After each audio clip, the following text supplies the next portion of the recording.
Let's add an event to an assessment calendar. So you're going to enter your calendar, click the plus, and create your event.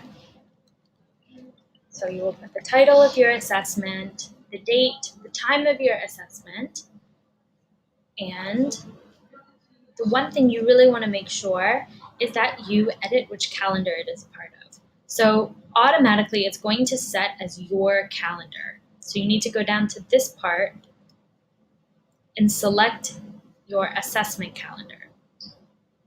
Once you select your assessment calendar, double check everything is correct. You can add any notes or description if you like, and save. Now, everyone who is a part of 6C assessment, for example, will be able to see that I created this event. If you would like to edit your event, you can click on it and push the pencil. If you would like to delete the event, you can delete the event here. But the key when creating an event on an assessment calendar is to make sure that you select the assessment calendar and not your own personal calendar.